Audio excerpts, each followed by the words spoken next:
How do you, Jayden Kartal, handle objections? If I can't bet my house on the fact that they'll buy. So for me, the most important thing is to.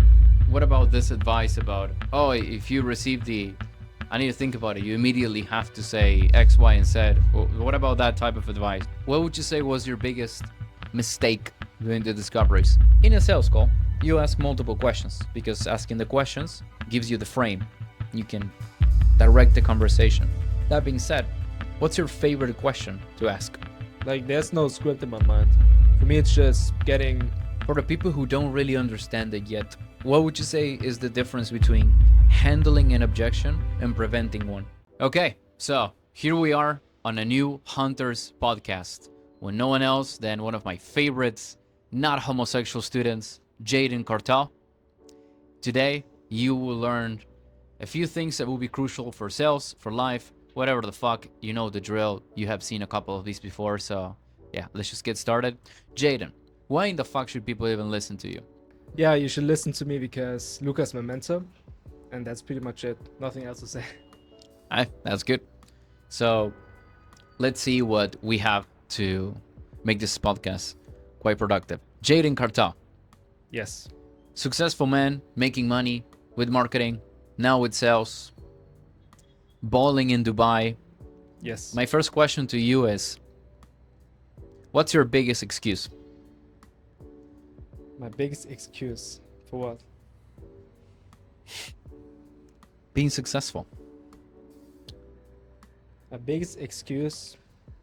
I don't have any excuses. I have to make it no matter what. It was always my mindset. Like for example, I was an apprentice, working a job. I deliberately wrote bad exams because I knew this was nothing for me. So I had no excuse. I dropped out, quit my job. Microphone. I dropped out, quit my job, and there's no going back. Like, I will never go back to a 9 to 5, never go back to school. There are no excuses. If you listen to this, there's no excuse. You have to make it no matter what if you want to live this lifestyle. If not, then you can just give up. Why wouldn't you go back to that 9 to 5 lifestyle? I don't know about you guys, but for me, working a 9 to 5, even if I make decent money, just working like 9-10 hours every single day, doing something mundane, boring, isn't for me. Like, I want to have freedom. I want to work on a laptop, on Starbucks, on a balcony like in Dubai, travel the world, and do things that I genuinely enjoy, like sales, right? Just taking calls, talking to people, changing their lives, making a shit ton of money. So it's just natural for me not to go back. But I don't know about the other people. Other people can flip burgers or just lose in life, but that's nothing for me. Do you believe that living the 9 to 5 lifestyle will allow you to be doing stuff like this? No, you will never. If you want to come to Dubai, for example, you have to accumulate a lot of money. But even if you're like 28, 29, you have kids, a family, it's really hard to come here, or in general just to travel the world, because you have like 30 days every single year just to travel. Mm-hmm. I can literally just take my Mac and work anywhere in the world, travel, like just book an Airbnb, work everywhere. So with a 9 to 5, it's impossible. Okay. What do you say to people who just want to be the laziest version of themselves? For example, someone who just wants to work 1 hour a day, 2 hours a day, and basically that's their whole point. Do you believe there's something wrong, good with that? Genuine answer. A genuine answer is, if you're in your 20s or 30s or even 40s, you shouldn't work 1 or 2 hours a day. You're just wasting all of your energy and all of your time, right? Unless you have no purpose, then it's fine. You can work 1 hour a day or 2 hours a day. But if you have a purpose and you want to achieve something, you have to work 10, 15 hours every single day. Because the thing is that I can understand you want to have freedom, you want to enjoy life, but at this time, when you're in your 20s and 30s, you should use that to accumulate a lot of wealth, build yourself, which is really important, and also make a shit ton of money. Later, maybe if you're 50, I can understand that. You want to just work 1 hour a day, enjoy life a bit more, but now, cannot really understand it because for me, for example, and then I know that about you as well, Luca, we enjoy working. We really love working. This really fulfills us. And if you're in your 20s, 30s, in my opinion, you should work your ass off. Well, if you don't do it in your 20s, 30s, you're going to do it in your 40s and 50s. So Yeah. it's about deciding when and when you will have more time or more energy. True. Usually in the future, it gets kind of more difficult. Family, you're old. So, yeah. Well, that being said, Jayden, how relevant would you say is having a good mental state before showing up to a call? This is the most important thing. This is the most important thing because your mental state determines your questions, your whole sales call. If you have a good intention of helping people, you will not be leady. You will ask open-ended questions. You will not be nervous. You will genuinely try to help the prospect. And they will subconsciously see that as well. Because people subconsciously see your body language, your tonality. And if they see that you're trying to lead them, you're salesy, you want to get money out of them, it will reflect, like, they will see that subconsciously.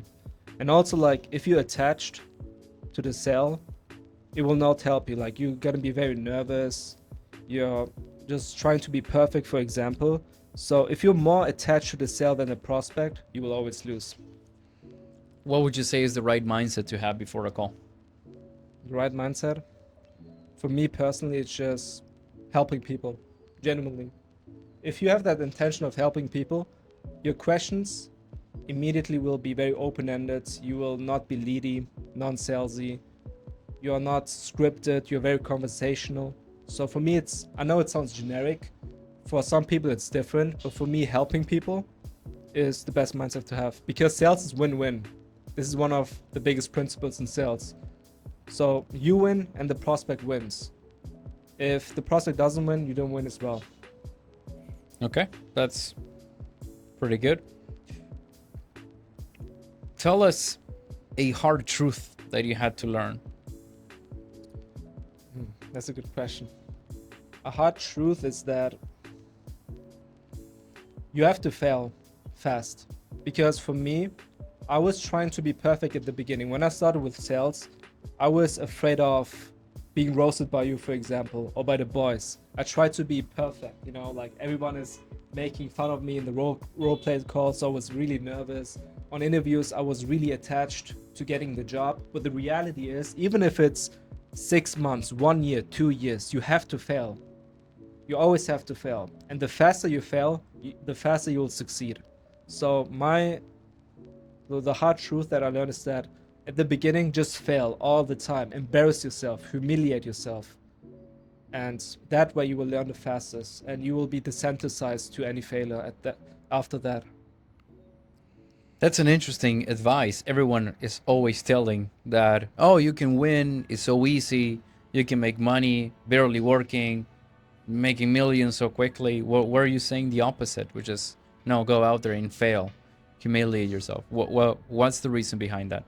It's not that easy as people think. Like, if you're lucky, yeah, sure, you can make 20, 30 grand in a few months. But the reality is that most of the time you're not lucky. You're gonna be fucking the ass. So you need to fail so that you will build your skills. Because if you don't have skills, you're just relying on the offer. You're just relying on luck, on prospects. But if you fail, you'll get better. Your mental state is gonna be better. You will retain that information when you fail. So it's all about skill at the end of the day. And the only way to get that skill is by failing. Well, that is probably one of the best advices that has ever leave this channel. Good shit. So Jayden, parents is agreeing with you because you want to do your own thing instead of the pressure that they put. Talk to us about that. My honest advice is that you either have to disappoint them or yourself. So you have to choose. And for me is that my parents, they love me. They support me even with the things that I did. But when they found out that I quit my job, they were really angry. And I cannot even blame them because they've been brainwashed, and they've been working all their lives. So you have to understand them. understand their perspective, but at the end of the day, you have to realize that this is your life. If you want to have freedom, you have to go your own way. And no matter what happens, if you make 50k, 100k, they will be disappointed at you anyways. So you have to make that decision no matter what. So you have to choose either disappoint them or yourself. That's good shit. So I always say this. My grandma, probably the only person in my family that genuinely cares, she still tells me, Luca, when are you gonna get that doctor degree? When are you like, Grandma, I'm literally 10 times more than a doctor. No, but the degree. So I think a part is crucial, like you said, about understanding them. That they genuinely say the stuff from a genuine place of care. Yeah. They don't want a bad thing for you, and that's why they're saying the stuff or not supporting. I would say it's an interesting take to hear your take on this as well, because so many people out there are afraid of going all in, taking the risks, doing the stuff that they want to do. Because what if mom disagrees? What if my friend disagrees? What if my ex-girlfriend who's fucking another dude disagrees, right? And I like at the end of the day, you either disappoint them or you disappoint yourself. But what else can you say for the people to know that they care too much about other people's opinions, if that makes sense? What's your take on that? That's a good question because I've suffered from this as well. You have to realize that entrepreneurship is disappointing other people. Like I talked about failing, but if you don't accept disappointing other people, you're trying to be perfect and not fail, and it will never serve you. So you're gonna be nervous. You're not trying to take risks, which is, by the way, the number one trait of an entrepreneur. You will be very attached to things. So if you disappoint people, then you'll be free. You'll be liberated. So don't give a shit about others' opinion, and why would you even do that anyway? It's your life. People don't even think about you. They think about themselves all the time anyway. So maybe they'll do a post about you or they will comment something, and then the next minute they will think about their fucking 9 to 5, their own expenses, and just wank off. Yeah. How liberating is it to genuinely don't give a shit? It's the best. I think not giving a shit is the best advice I've ever gotten. If you really internalize it and implement it, it's the best, because you will not be attached to anything. You will not be nervous. You will take risks, right?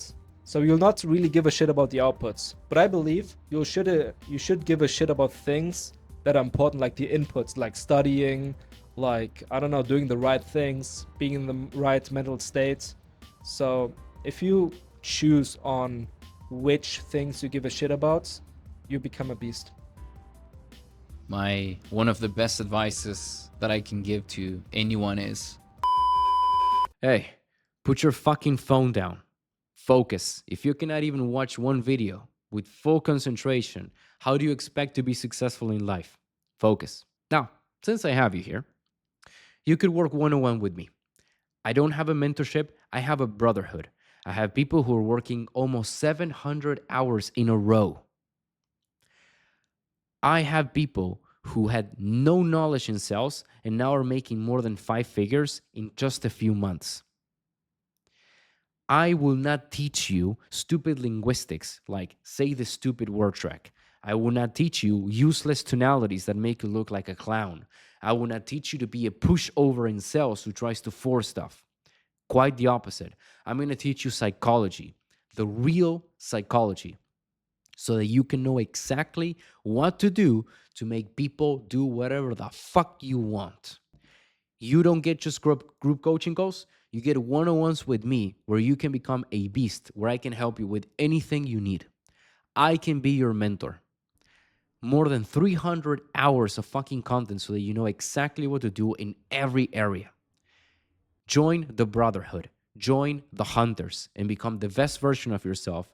Get the life you always fucking wanted, or do nothing and let my hunters take everything from you. If you want to join, you can see the link down below.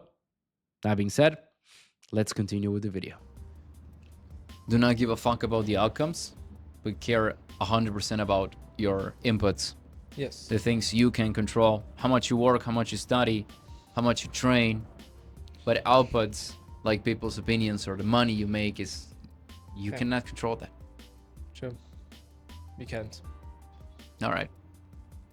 Sales advice now. How do you, Jayden Kartal, handle objections? I don't even think about this because in my calls, I don't pitch anyone. I'm not talking about price drop. I'm talking about pitching.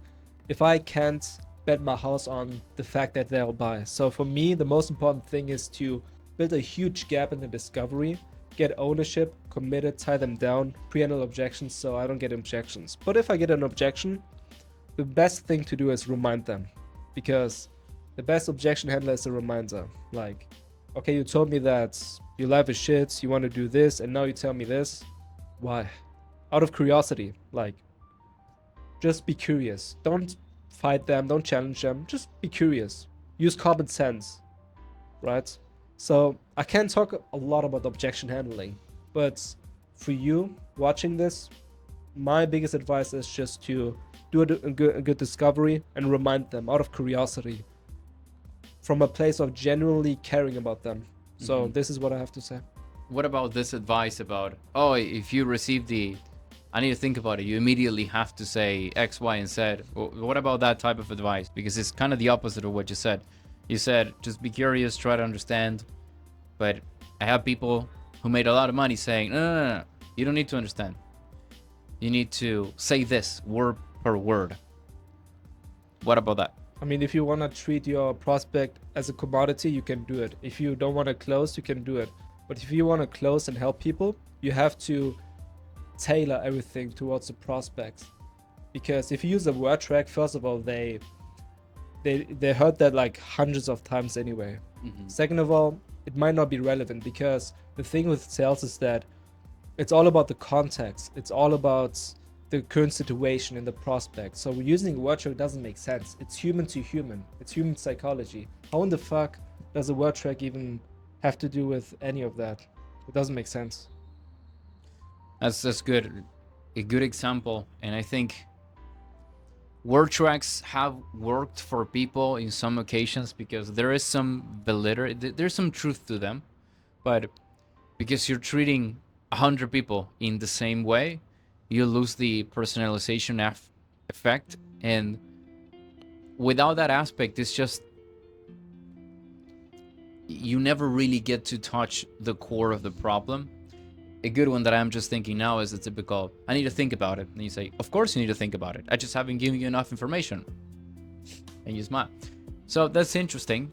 And it would be effective in the case of the prospects literally says, well, I kind of need to know more about this. I don't understand it. That actually is not a bad thing then. However, in normal case, you do that. It's like, well, why are you saying this? Like an autistic guy. So yeah, that's good. That's covering objection handling. The people want to know because they've seen you successful. The discoveries are the part in the sales where basically the sale is made or lost. So Yes. what would you say was your biggest mistake doing the discoveries? This is a really good question. For me, the biggest mistake is being leady.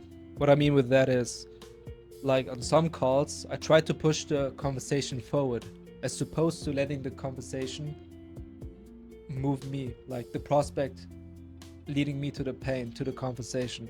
So I was getting like the hourly rates, leading them with questions, how many hours do you work, this and that, as opposed to going with what the prospect is saying, asking open-ended questions. So if you try to move the conversation forward, you will always go back. But if you ask open-ended questions, let the prospect lead you to the problem, you will go faster. And also, like, if you're leading, you might get a high severity of pain, but you take the ownership away because you're the one who's leading and not the prospect. And it might not be the pain of the prospect anyway. Let's say the hourly rate he's making is like $5, but he doesn't maybe care about that. Maybe he cares more about spending time with the children. So if you're leading, if you try to move the conversation forward, you might get pain on paper, but you take away ownership and trust as well because they don't trust you. So that's my biggest takeaway in the discovery. Ask open-ended questions, help people, go off the prospects' questions, I mean their words, and you will go so far in the discovery. People right now don't understand what you mean with open-ended questions. Yeah, I mean, open-ended question is basically like asking how is it going or what's going on with XYZ. So questions that can't be answered with a yes and no. It's like they're very broad. So if you do that, people, first of all, they sell themselves even more. So it's not a yes and no. It's they give a lot of they just yap about their whole situation in a good way. And also it creates emotions as well when you ask open-ended questions, because like they don't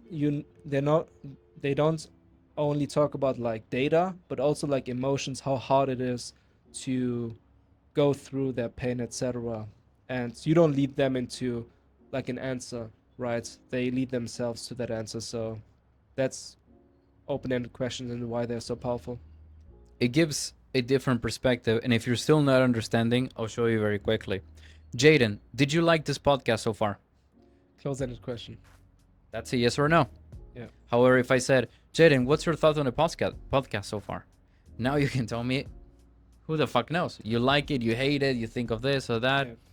And that gives me information that I can use and leverage against you if needed. So you make up Yeah, in the buy. you're leaning back and let them the prospects do the work. That's closing. You don't even have to do anything. You're just leaning back, asking open-ended questions. They're just selling themselves or making 1K per commission. So it's so easy. I don't think people understand, and probably it's because it's stressful to get a good job, or that you need to have a degree of skill. You need to not be a stupid asshole who's just following a pitch all the time. But if you really know what you're doing, is all you do is just lay back and you're like, okay, why do you need my help? And that's it. That's literally how sales is. It's extremely stupid that you could be making so much money from something so easily. So yeah, that's it. Jayden, in a sales call, you ask multiple questions because asking the questions gives you the frame. You can direct the conversation. That being said, what's your favorite question to ask Just in general, the favorite question. in a closing call? What is your favorite question to ask? I don't have a favorite question. Like all questions are tailored to the prospect, so I don't have one. So your favorite question is tailoring it to the prospect? Yes. Like there's no script in my mind. For me, it's just getting the pain, the consideration, ownership, why they're in that situation, and commitment. Like why is it different now? Like I don't have a questions in my mind. That's good. That's great. For the people who don't really understand it yet, what would you say is the difference between handling an objection and preventing one?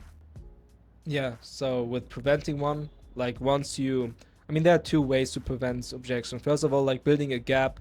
And for example, if you want to prevent the wife objection, like let's say because of the prospect, the wife's is really unhappy, she is really angry at this person, then you can always use that at the objection handle to remind him.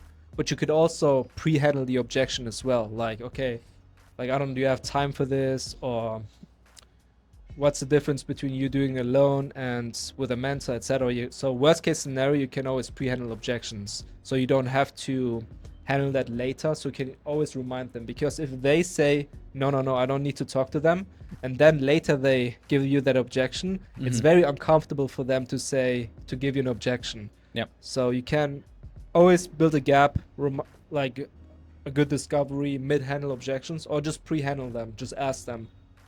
So I would say, okay, I really like that. I would say, to add on for people to fully grasp this, it's about what do you care about the most. If you genuinely care about them, once a problem arises, you can just say, hey, I noticed this is kind of a concern for you. The time, the wife, whatever. What's going on with that?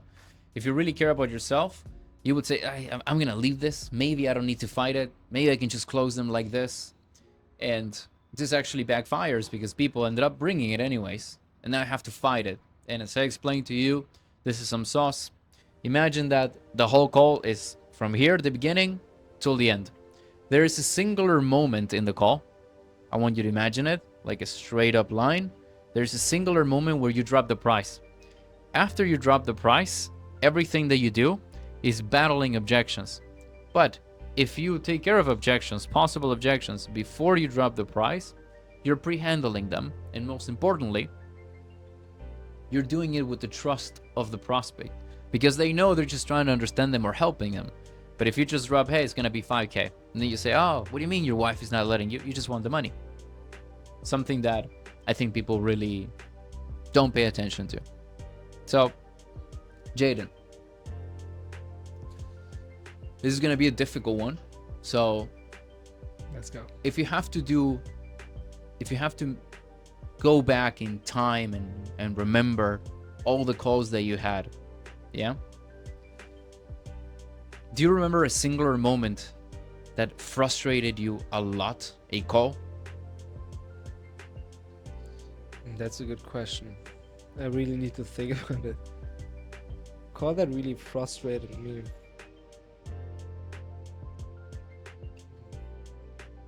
I would say another thing I learned it with B2B is that I had one call where someone just completely took the frame and he was just asking technical questions and put me on the spot. I was like, what do I do now? And now I don't let anyone take the frame. Like, I mastered that, but I think this was like probably the most frustrating call because I couldn't handle like someone taking the frame, asking me questions, putting me on the spot. So mastering frame control is another thing that is really important in sales. Generally, I don't get really upset with calls. I think that I have a good mental state because of Luca. Like, he really teaches us how to be really detached. But if I had to choose, I guess this call. How important do you say is to maintain a frame if you want to close someone? It's the most important thing. Like, Why? because you have to be the authority. They don't buy if you're not an authority at all. There's so many takeaways out in sales. Like, being an authority is so important, and if someone takes the frame out of you, they don't respect you. You don't have any authority. They have control over the whole call. I don't know, like, they don't have any respect for you. So frame control is the most important thing. Okay. The majority of people don't really fight for a frame because it's just awkward, difficult. You show up in the process, okay, just tell me the price, just walk me what you have. And they say it with such a level of conviction that you feel, fuck, okay, I have to. What will be your advice if who is listening feels that way? This is a good one because one of my biggest takeaways in sales is that you always have to frame in sales, because if you give them the price of frame, you're trying to be salesy. Mm-hmm. You're trying to get the sale for yourself. But if you abide by the rules, get the pain, commitment, ownership in a good way, like with open-ended questions, have the frame, don't give them the price, you are genuinely helping them. If you just give them the price, they see you as a commodity. They will not understand. If you don't get pain, for example, if you're too afraid of getting pain, challenging them with ownership, they will never change their lives. They will still go to their 9 to 5, still wank off. But you have to be a leader, someone who challenges them. And they respect that, by the way, if you're an authority, if you challenge them. So if you don't have the frame, you're salesy. It's unethical, a misdiagnosis. Mm-hmm. If you really understand that sales are fucking discovery, is non-salesy, and is coming from a place of genuinely helping them, you're gonna be so detached. Like, I'm gonna challenge someone because I really want him to change his life, whether it is with my program or not. I don't fucking care. So you always have to frame in sales. That's 10 out of 10 advice right there. Jayden, every time I look at my phone or go to any social media, I am being bombarded with sales advice from every guru you probably know as well. What's your take on the overall advice that is being given? And of course, you don't have to be lenient to me, say, oh, no, your advice is best. Like, just be genuine. When you see all this stuff, what are your thoughts on all this? I genuinely believe that most sales advice is for complete beginners, because most of the gurus you see, they rely on scripts, on word tracks. If you're a complete beginner, like you're just starting out in the first week, yeah, maybe that works. But there's rarely anyone who teaches advanced stuff that gets you beyond 20, 30 grand a month. So most advice is complete BS. Word tracks, like quoting Caesar, cringe tonality. So if you're a beginner, maybe that works, because I don't know, like if you want to learn advanced stuff, then that's different. But if you want to just use word tracks, scripts, you can maybe make 5k, 2k with that, but forget about making 10, 20k. So most advice doesn't work. It's just like commoditized, you know, just reading a script, using generic word tracks. I think no one prepares you, especially with the advice that you see out there. They always try to give you something that is easy to follow, that is proven to work, like a word track or say this. Yep. But I don't think no one really prepares and explains the reality of sales, which is it sucks at the beginning. You have to find a good gig. You're going to be rejected. Prospects are going to be idiots. Yep. I don't think anyone really tells the truth. For example, an advice you never hear, and let's see what you say. When you lose a sale and you know it was your fault, how do you feel and what do you think you should do? When I lose a sale, it's my fault. That's a good question. I should really like feel bad about it, because I didn't change someone's life, and I should just go back, zoom out, study, like review my call and see what I did wrong, and that's it. Because the thing with sales is that it's a butterfly effect. If you just help one person change his life, you will change the generation of him, like the whole generation. So it's like murdering someone, like almost, if you don't change their lives. So I will feel bad, right? And I will just go back, study my call, review the calls. So yeah, this is what Why are you taking that burden on yourself? that burden. Yeah, why do you take that burden to say, I didn't help him, I should feel bad? Because, as I said, like sales is win-win. If, first of all, I don't help them, right? And I know for myself, I got close by Luca as well, how he changed my life, right? So if I can do the same for other people, like traveling the world, let's say it's making money online, traveling, if I can change people, or even if it's fitness, like getting in good shape, it's very fulfilling, because you did it yourself, now other people are doing it. And if you don't help them as well, you're not gonna, second of all, get money for that. So it's a win-win. You help them, you also make a shit ton of money. So I'm gonna take the burden for that. That's good. So far you have been given great mindset and sales advice. So I think of one more that maybe, or dear audience, that might be 10 people for all I know, might think, what's a belief that really changed your life? Belief that really changed my life. That's a really good one. I don't want to repeat myself with the previous answers.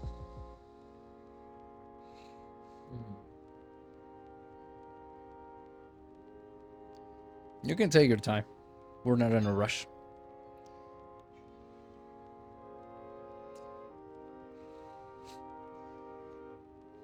I would say biggest belief is that no one's gonna save you, that you're the one who has to save himself, and that skills only matter. Like if you get lucky and get on offers, for example, you can get let down, right? The offer might change, or you get good leads, you get luck, maybe you'll make some money, but at the end of the day, you can always lose that, because entrepreneurship, the reality is that at the beginning it's inconsistent.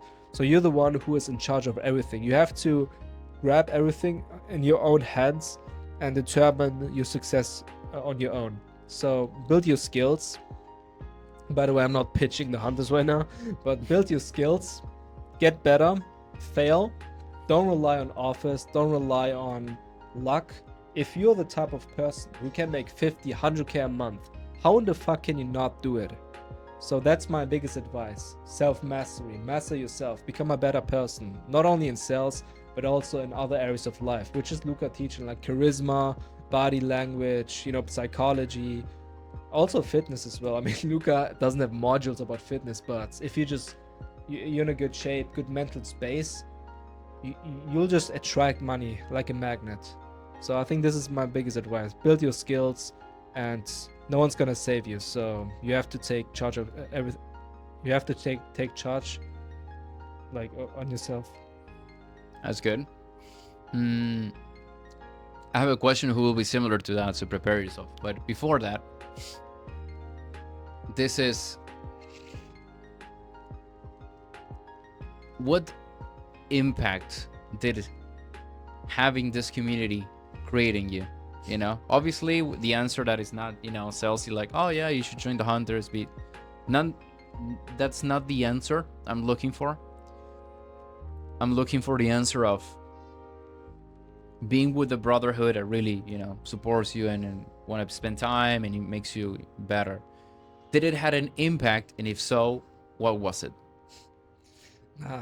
This question is insane, because I think the best thing about the hunters is a community, or one of the best things, because if you see our Discord, like, I think at one point, what was the maximum records? Yeah, we almost did 700 hours. almost 700 hours without leaving the Discord chat. We have like 7-8 people in Discord. So the community, being reminded of, being held accountable, reminded of sales, talking about sales all the time. How in the fuck can you not get better?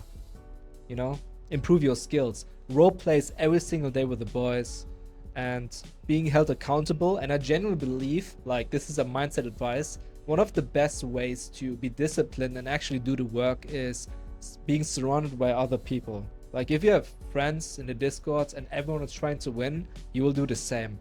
So I cannot even describe how much the hunters, the community, has shaped me. Like, you're just around money all the time, around the right mindsets, around winners. So this is one of the best things. All right, good shit. Okay, so link in the description. Just kidding.